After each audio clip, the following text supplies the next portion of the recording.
मसीह भाइयों बहनों, जय यीशु की प्रस्तुत है 15 जनवरी 2021 का बाइबल पाठ। पहला पाठ जो कि इब्रानियों के पत्र अध्याय 4 पद संख्या 1 से 5 और 11 तक से लिया गया है। ईश्वर के विश्राम स्थान में प्रवेश करने की वह प्रतिज्ञा अब तक कायम है, इसलिए हम सतर्क रहें कि आप लोगों में कोई उसमें प्रवेश करने से न रह जाए। हमको उन लोगों की तरह एक मंगलमय समाचार सुनाया गया है। उन लोगों ने जो संदेश सुना उन्हें उससे कोई लाभ नहीं हुआ, क्योंकि सुनने वालों में विश्वास का अभाव था। हम विश्वासी बन गए हैं, इसलिए हम उस विश्राम स्थान में प्रवेश करते हैं जिसके विषय में उसने कहा, मैंने क्रुद्ध होकर यह शपथ खाई, वे मेरे विश्राम स्थान में प्रवेश नहीं करेंगे। ईश्वर का कार्य तो संसार की सृष्टि के समय ही समाप्त हो गया है, क्योंकि धर्मग्रंथ 7वें दिन के विषय में यह कहता है, ईश्वर ने अपना समस्त कार्य समाप्त कर 7वें दिन विश्राम किया। वे मेरे विश्राम स्थान में प्रवेश नहीं करेंगे, इसलिए हम विश्राम स्थान में प्रवेश करने का पूरा प्रयत्न करें, जिससे कोई भी उन लोगों की अवज्ञा का अनुसरण करता हुआ उससे वंचित ना हो। यह प्रभु की वाणी है।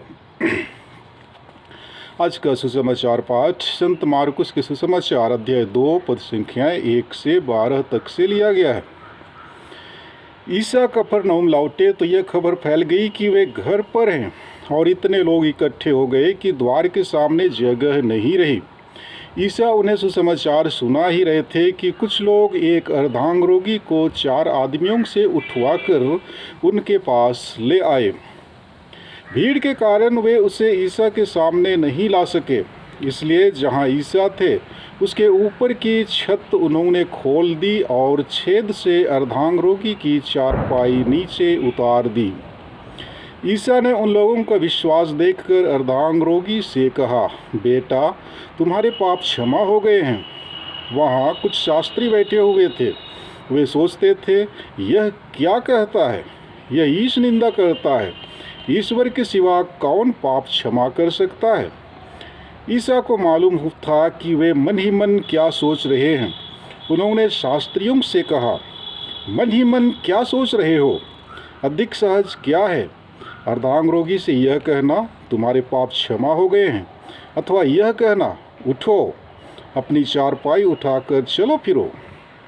परंतु इसलिए कि तुम लोग यह जान लो कि मानव पुत्र को पृथ्वी पर पाप क्षमा करने का अधिकार मिला है। वे अर्धांग रोगी से बोले, मैं तुमसे कहता हूँ, उठो और अपनी चारपाई उठाकर घर जाओ। वह उठकर और चारपाई उठाकर तुरंत सबों के देखते देखते बाहर चला गया। सब बड़े अचंभे में पड़ गए और उन्होंने यह कहते हुए ईश्वर की स्तुति की, हमने ऐसा चमत्कार कभी नहीं देखा। यह प्रभु का पवित्र सुसमाचार है।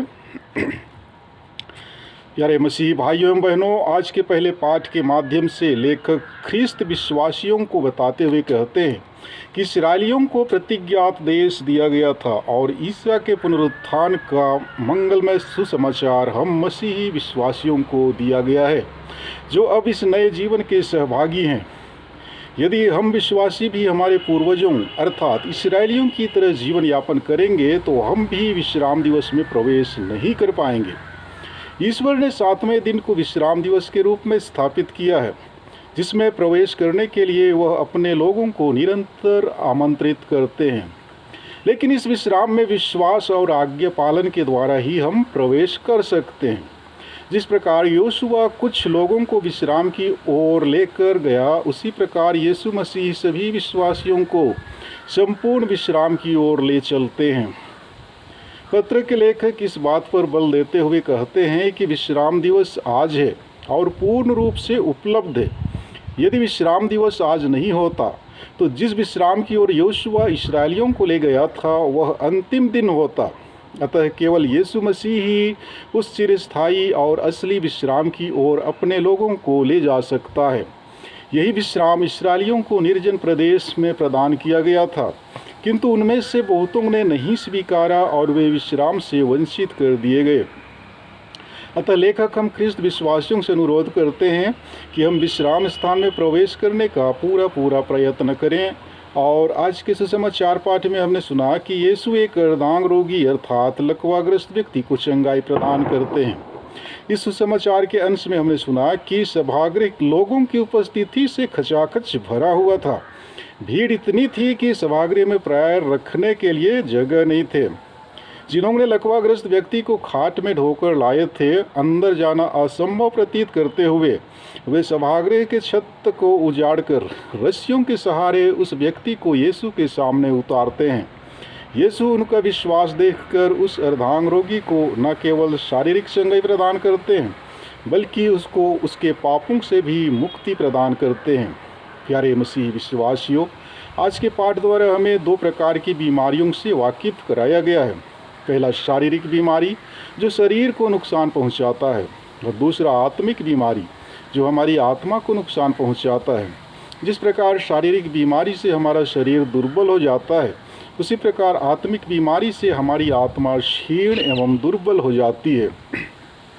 प्रभु यीशु हमारी सुधि लेते हैं। वे हमें हमारे पापों से मुक्त करने के लिए इस दुनिया में आए। अतः जिस प्रकार हम शारीरिक बीमारियों से चंगाई पाने के लिए डॉक्टर के पास जाते हैं, उसी प्रकार आत्मिक बीमारी से मुक्त होने के लिए हमें यीशु के पास जाने की आवश्यकता है। ईश्वर से प्रार्थना करें कि जो लोग आध्यात्मिक दृष्टि से मरे हुए हैं, पापमय जीवन जी रहे हैं, ऐसे लोग बुराई के मार्ग को छोड़कर सत्य की मार्ग पर चलें। दुनिया के मुक्तिदाता यीशु मसीह को अपनाते हुए शारीरिक एवं आत्मिक रोगों से मुक्त होकर सुख एवं स्वस्थ जीवन यापन करें। आमीन।